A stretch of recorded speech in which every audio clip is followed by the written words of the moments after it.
Olá, você está no canal de audiobook Palavra da Bíblia.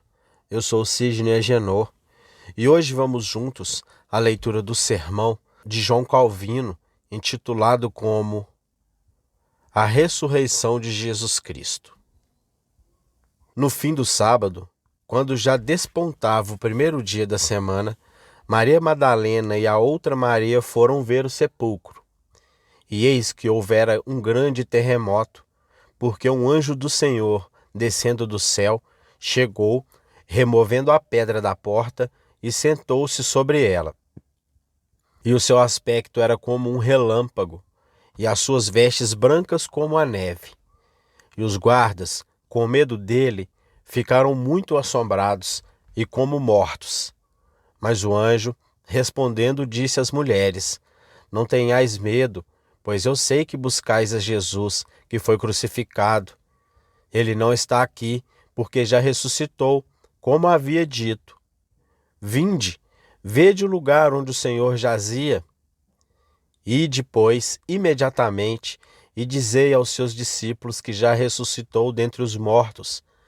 E eis que ele vai adiante de vós para a Galiléia, ali o vereis. Eis que eu vos tenho dito. E saindo elas pressurosamente do sepulcro, com temor e grande alegria, correram a anunciá-lo aos seus discípulos. E indo elas a dar as novas aos seus discípulos, eis que Jesus lhes sai ao encontro, dizendo: Eu vos saudo. E elas, chegando, abraçaram os seus pés e o adoraram. Então Jesus disse-lhes: Não temais, ide dizer aos meus irmãos que vão a Galiléia e lá me verão. Mateus, capítulo 28, versículo do 1 ao 10.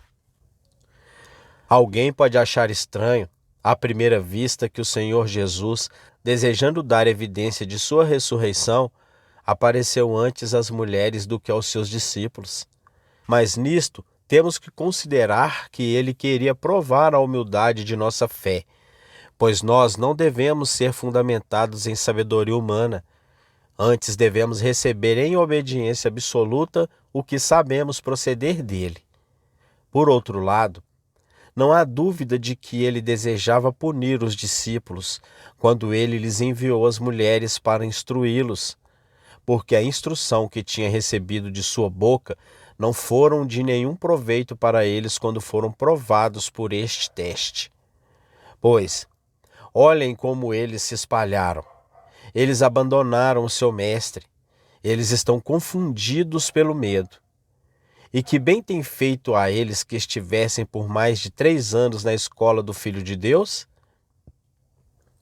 Essa covardia, então, mereceu grande castigo, a ponto deles haverem sido totalmente privados do conhecimento que tinham recebido antes, na medida em que eles o haviam, por assim dizer, pisoteado sob os pés e o enterrado. Ora, nosso Senhor Jesus não queria puni-los severamente, mas para mostrar-lhes a sua culpa por meio de uma correção suave, ele nomeou mulheres para serem seus mestres. Eles foram escolhidos de antemão para anunciar o Evangelho a todo o mundo. Eles são realmente os primeiros mestres da igreja. Mas posto que eles se mostraram tão covardes e ficaram tão desnorteados, ao ponto de que a sua fé estava, por assim dizer, amortecida, é inteiramente apropriado que deveriam saber que eles não são dignos de ouvir qualquer ensinamento da boca do nosso Senhor Jesus Cristo. Observe, então, porque eles são enviados de volta para as mulheres até que tenham melhor reconhecido seus erros e Jesus Cristo os restaurasse à sua posição e privilégio, contudo pela graça. Além disso, como já se disse, todos nós, em geral, somos convidados a receber o testemunho que é enviado a nós por Deus, mesmo que as pessoas que nos falam sejam de pouca importância ou se elas não têm crédito ou reputação aos olhos do mundo. Como de fato, quando um homem é eleito ou nomeado para ser um oficial público ou um funcionário público, o que ele faz será recebido como autêntico. Alguém não diria isso ou aquilo para contradizê-lo, pois o ofício dá a ele o respeito entre os homens. E será que Deus tem menos proeminência do que os príncipes da terra, se ele ordena somente àqueles a quem ele quiser para serem suas testemunhas? Não devemos receber tudo o que ele diga, sem contradição ou réplica? Certamente deve ser assim, a menos que nós queiramos ser rebeldes até mesmo contra o próprio Deus. Isso é, então, o que temos que lembrar em primeiro lugar. Além disso, observemos também, apesar de nosso Senhor Jesus Cristo ter aparecido para as mulheres e que mantiveram o primeiro grau de honra, que ele mesmo deu testemunho suficiente de sua ressurreição, de modo que, se não fecharmos os olhos, tamparmos os ouvidos e por certa malícia nos endurecermos e nos fizermos insensatos, temos uma certeza abundante deste artigo de fé, como também este é de grande importância, pois, quando Paulo refuta a incredulidade de quem ainda duvida que Jesus Cristo foi ressuscitado, ele menciona não somente as mulheres, mas ele menciona Pedro e Tiago, em seguida os 12 apóstolos, então mais de 500 discípulos a quem nosso Senhor Jesus apareceu. Como então podemos desculpar a nossa maldade e rebelião se não dermos crédito a mais de 500 testemunhas que foram escolhidas para isso, não da parte do homem, mas da majestade soberana de Deus? E não foi apenas uma vez que o nosso Senhor Jesus declarou-lhes que ele vivia, mas muitas vezes. Posto que os apóstolos duvidaram, sua incredulidade deve nos servir para uma maior confirmação. Pois, se na primeira aparição houvesse crido na ressurreição de nosso Senhor Jesus Cristo, pode-se alegrar que isso teria sido algo muito simples, mas eles são tão lentos que Jesus Cristo tem que confrontá-los por serem pessoas obstinadas, sem fé, por ter mentes tão pesadas e rudes, de modo que eles não compreendem nada. Quando então os apóstolos estavam tão desesperados para receber este artigo de fé, isso deve fazer-nos todos ainda mais crentes nele. Pois, se isso foi assim levado para eles, como pela força, é uma boa razão agora para nós prosseguirmos.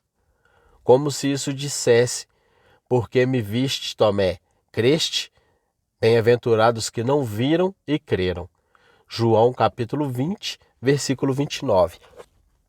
Agora, então, quando é assim falado que o nosso Senhor Jesus apareceu a 2 mulheres, pensamos no que é dito em outra passagem por Paulo, para que saibamos que não precisamos tropeçar diante daqueles que falam, por darmos crédito ao que eles dizem, de acordo com a importância ou a condição de suas pessoas, mas sim que devemos elevar os nossos olhos e os nossos sentidos ao alto para nos sujeitarmos a Deus, que bem merece ter toda a superioridade sobre nós e que estejamos presos à sua palavra.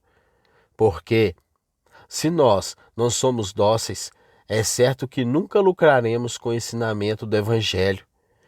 E não deve ser tido como tolice quando recebemos o que Deus declara e atesta a nós. Pois, quando tivermos aprendido, pela obediência, a nos beneficiarmos em sua escola e na fé, conheceremos que a perfeição de toda a sabedoria é que sejamos assim obedientes a Ele. Agora vamos a essa história que aqui é narrada.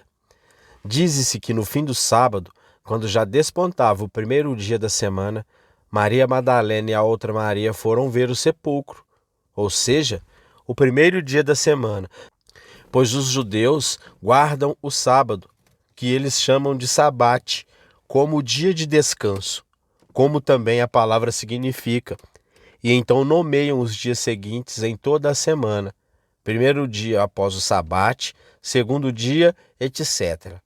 Agora, porque eles consideram o início do dia ao entardecer, é dito que as Marias compraram ungüentos aromáticos depois que o sabate terminou e fizeram os preparativos para vir no dia seguinte ao sepulcro. E não havia apenas 2. É verdade que João nomeia apenas Maria Madalena. Mateus nomeia 2 delas, e nós vemos por Lucas que havia um grande número ali. Mas tudo isso concorda muito bem, pois Maria Madalena liderou e a outra Maria é aqui chamada explicitamente porque ela seguiu mais de perto.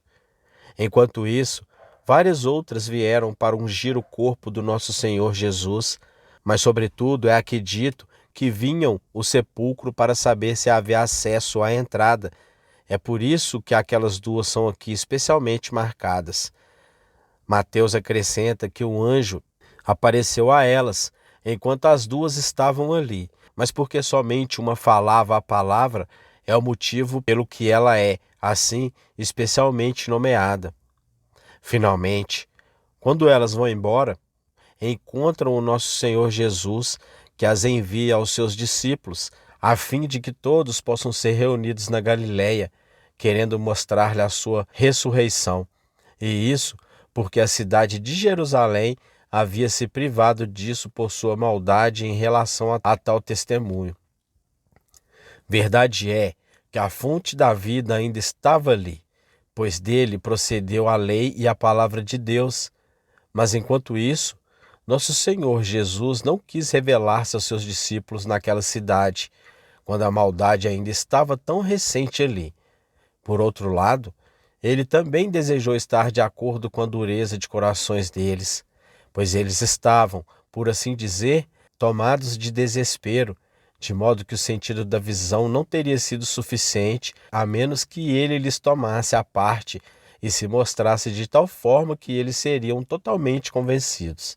Agora, vamos novamente aqui como as mulheres que são nomeadas ainda não estavam autorizadas a adorar o nosso Senhor Jesus Cristo como seu mestre, apesar de terem sido afetadas por sua morte. Consequentemente, podemos também julgar que a palavra de Deus já havia sido escrita em seus corações, pois, embora a sua fé fosse fraca, elas buscaram nosso Senhor Jesus no sepulcro. Também há nelas uma certa ignorância que não pode ser desculpada, pois elas já deveriam ter elevado seus espíritos ao alto à espera da ressurreição que havia sido prometida a elas, pois o terceiro dia foi especialmente designado. Elas estavam, então, tão ocupadas que não entenderam a coisa principal, a saber, que o nosso Senhor Jesus teve que obter vitória sobre a morte para adquirir para nós vida e salvação. Eu digo que é a coisa principal, porque sem isso o Evangelho não seria nada, como diz Paulo, e nossa fé seria totalmente aniquilada. Assim, essas pobres mulheres, por mais que reconhecessem o Evangelho que fora pregado a elas como sendo pura verdade, no entanto, estavam tão perturbadas e confusas que não entenderam que ele deveria ressuscitar e assim elas vêm ao sepulcro com os ungüentos aromáticos. Há então uma falha que deve ser condenada, mas o serviço delas é, contudo, agradável a Deus, pois ele desculpa o espanto delas e corrige. Nisto, vejamos que quando o nosso Senhor aprova o que fazemos, ainda assim, não coloquemos isso em nosso crédito, a ponto de dizer que merecemos isso, quando que ocorre é completamente o contrário. Pois se ele recebe aquilo que não foi digno de ser oferecido a ele, isto acontece por sua graça abundante. Pois sempre haverá ocasião para condenar as nossas obras, quando Deus as examina estritamente, porque elas sempre estarão contaminadas com alguma mancha. Mas Deus nos poupa e não recusa o que lhe oferecemos, quando qualquer que seja a fraqueza ou a falha que haja, vendo que tudo é purificado pela fé e sabemos que não é sem motivo que são aceitáveis a Ele em Jesus Cristo. Isto é, então o temos que observar. No entanto, reconhecemos também que ali no sepulcro de nosso Senhor Jesus Cristo, certamente deve ter havido outra fragrância, muito melhor, muito mais forte do que a daqueles ungüentos cuja menção é feita. Já mencionamos que os judeus estavam acostumados a ungir o corpo a fim de serem confirmados da esperança da ressurreição e da vida celestial. Isso era para mostrar que os corpos não se deterioram a tal ponto de não serem preservados até o último dia, e de modo que Deus possa restaurá-los. Mas o corpo de nosso Senhor Jesus Cristo teve que ser isento de toda essa decadência. Agora, as especiarias não efetuaram isso, mas, por ter sido declarado que Deus não consentiu que seu santo e divino ser visse a corrupção, é por isso que, por um milagre, nosso Senhor Jesus foi preservado de toda a corrupção. Além disso, porque ele ficou livre de corrupção, agora estamos certos e seguros da glória da ressurreição, que já nos foi manifesta em sua pessoa. Vemos então agora que a fragrância do sepulcro e da ressurreição de nosso Senhor Jesus Cristo tem até mesmo nos envolvidos, para que possamos ser vivificados por meio disso.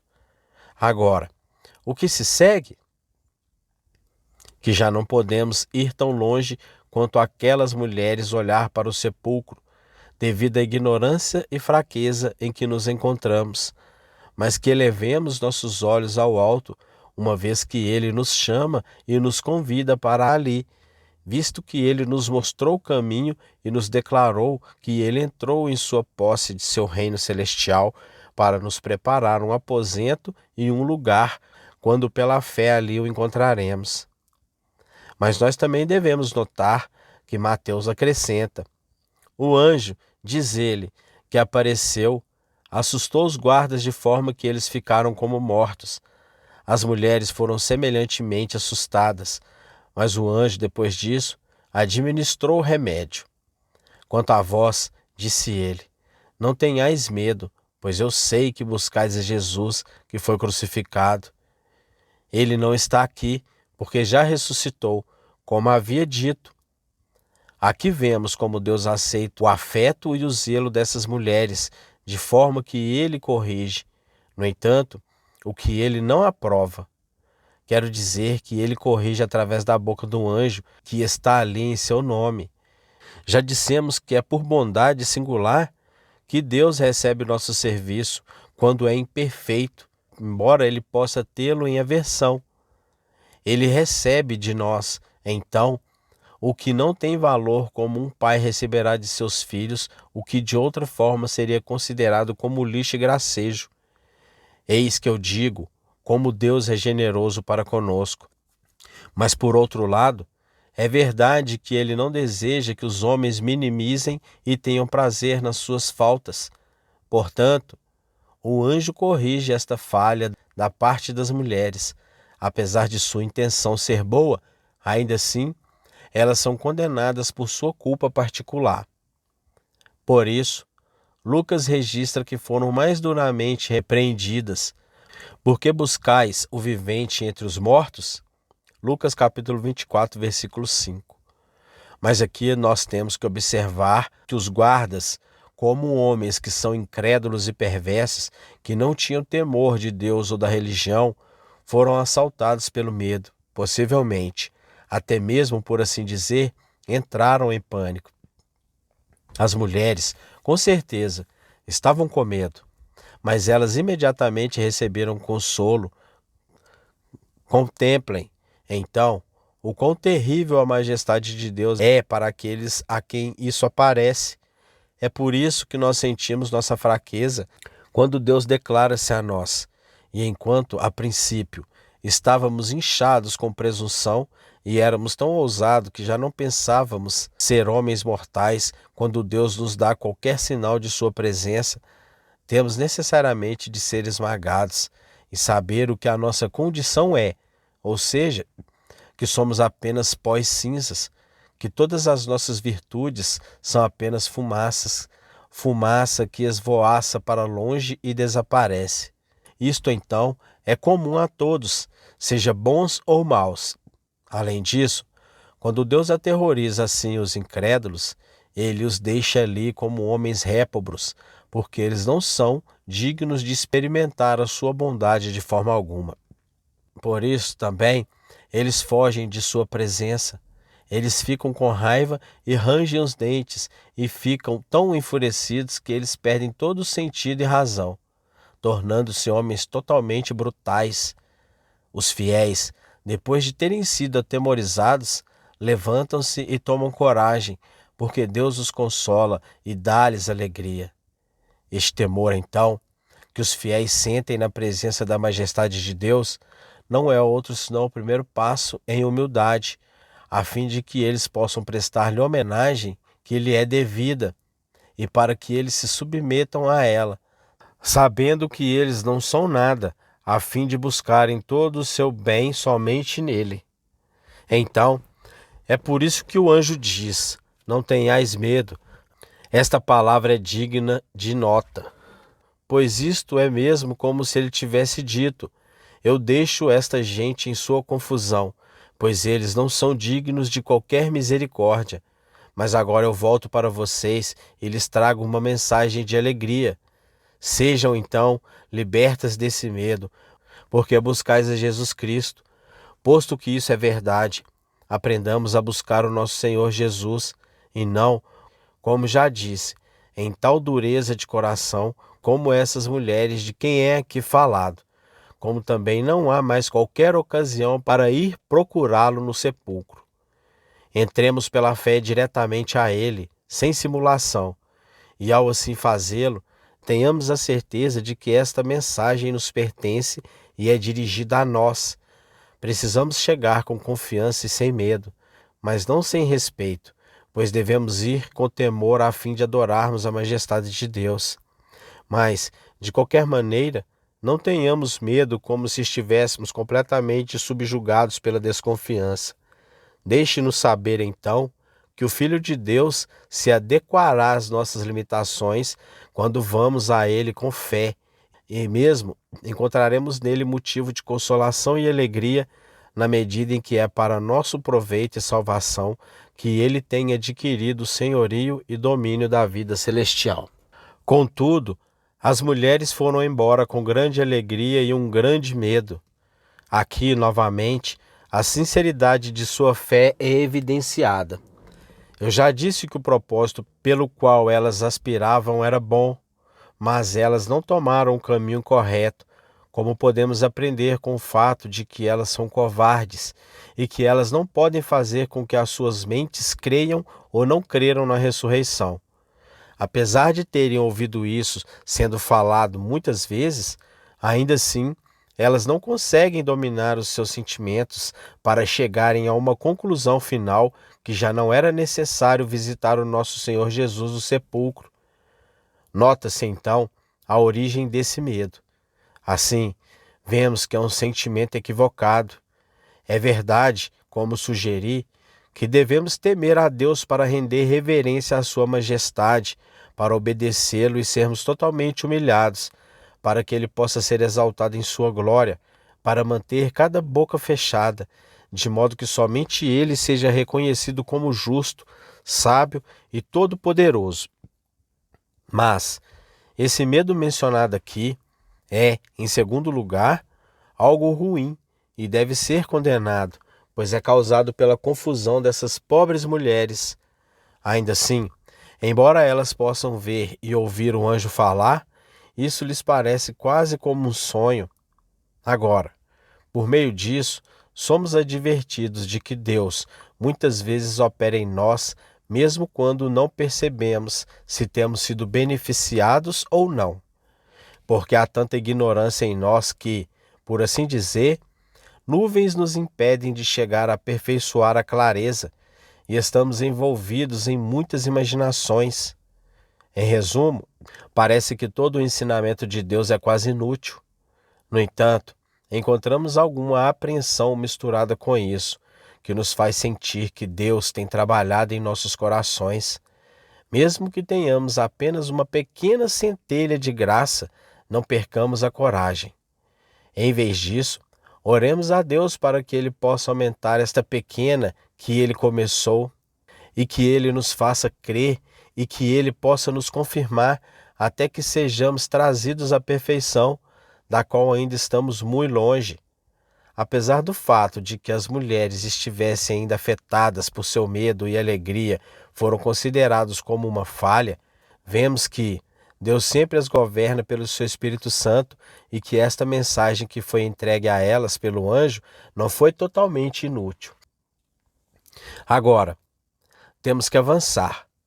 Nosso Senhor Jesus apareceu para elas no caminho e disse-lhe: Não temais, ide dizer a meus irmãos que vão a Galiléia e lá me verão. Nós vemos ainda melhor nessa passagem como o Filho de Deus nos atrai a si gradualmente, até que sejamos totalmente confirmados como é necessário para nós. Era certamente o suficiente que as mulheres ouvissem a mensagem da boca do anjo, pois ele tinha marcas de que foram enviados por Deus. Seu aspecto era como um relâmpago. É verdade que a brancura da veste e coisas semelhantes não expressam vividamente a majestade de Deus. No entanto, essas mulheres tiveram um testemunho muito seguro de que não era um homem mortal que falou, mas um anjo celestial. Este testemunho, então, poderia muito bem ter sido suficiente para elas, mas mesmo assim, a certeza que foi muito maior quando viram o nosso Senhor Jesus, a quem primeiro reconheceram ser o Filho de Deus e sua verdade imutável. Isso então é para ratificar mais claramente o que tinha ouvido anteriormente na boca do anjo. E essa é também a forma como nós crescemos na fé, pois, de início, não conhecemos nem o poder nem a eficácia que há na palavra de Deus. Mas se alguém nos ensina, e bem, nós aprendemos algo, e ainda assim é quase nada. Mas pouco a pouco, Deus imprime estes aprendizados em nós pelo seu Espírito Santo, e por fim, ele nos mostra que é ele quem fala.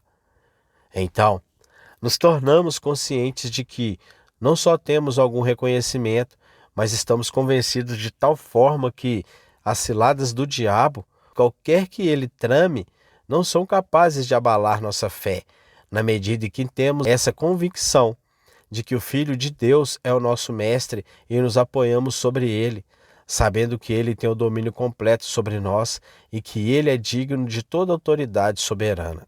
Nós vemos isso nessas mulheres, é verdade, que Deus não opera em todos da mesma maneira. Alguns, desde o princípio, serão tão atraídos que eles perceberão que Deus tem exercido um poder extraordinário sobre ele, e não eles mesmos. Porém, muitas vezes nós devemos ser ensinados de tal forma que a nossa rudeza e fraqueza serão claramente vistas, para que por meio disso sejamos muito mais admoestados a glorificarmos a Deus e a reconhecermos que é dele que temos tudo. Ora, nosso Senhor Jesus, embora seja o nosso Deus eterno, não faz menos na sua qualidade de mediador, que humilha-se para estar perto de nós e ter tudo em comum conosco, isso no que diz respeito à sua natureza humana. Pois, embora seja por natureza o Filho de Deus e nós sejamos apenas adotados, e isso pela graça, ainda assim, essa comunhão é permanente, de modo que aquele que é o Pai de nosso Senhor Jesus Cristo, por meio dele é também o nosso. Isso é certo, embora em diferentes aspectos, pois não precisamos ser levantados tão alto como nossa cabeça. Não deve haver qualquer confusão aqui. Se em um corpo a cabeça não estivesse acima de todos os membros, seria uma aberração, isso seria uma massa confusa. É razoável também que o nosso Senhor Jesus mantenha sua posição soberana, uma vez que ele é o único Filho de Deus, isto é, por natureza. Mas isso não impede que estejamos unidos a ele em fraternidade, de forma que podemos clamar a Deus com ousadia, em plena confiança de sermos respondidos por ele, uma vez que temos acesso pessoal e familiar a ele. Quando então nos aproximarmos desta mesa santa, mas observemos bem o que Paulo acrescenta, que, assim como as figuras da lei, não foi permitido comer o pão que foi fermentado e cuja massa era amarga. Agora que não estamos mais sob tais sombras, devemos retirar o fermento da malícia, da maldade e de toda a nossa corrupção, e ter pão ou ázimo, ele diz, que não tenham amargura em si. E como?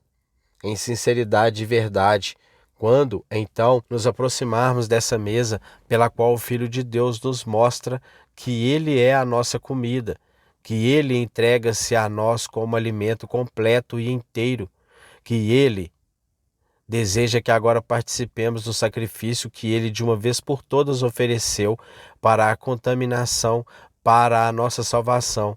Devemos cuidar para que não tragamos a ela a nossa corrupção e contaminação, mas que renunciemos a estas e busquemos apenas estar totalmente purificados, para que o nosso Senhor Jesus nos possua como membros de seu corpo e que por meio disso também signifique que somos participantes da sua vida.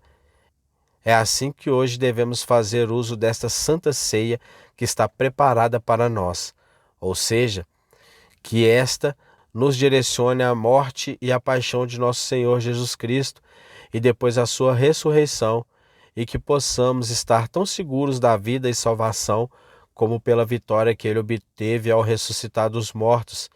A justiça nos é dada e o portão do paraíso foi aberto para nós, para que possamos nos aproximar corajosamente de nosso Deus e oferecer-nos a nós mesmos em sua presença, sabendo que Ele sempre nos receberá como seus filhos. Agora, prostremo-nos em humilde reverência diante da majestade do nosso Deus.